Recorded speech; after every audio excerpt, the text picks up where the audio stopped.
Magandang umaga po sa inyong lahat. Ako po si Glorine Mangpapagal Bardodoy.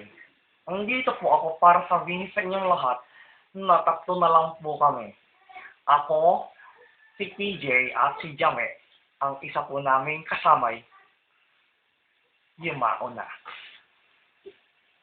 Sumandali po tayo manalangin para sa kaluluwa ni DJ Kappa.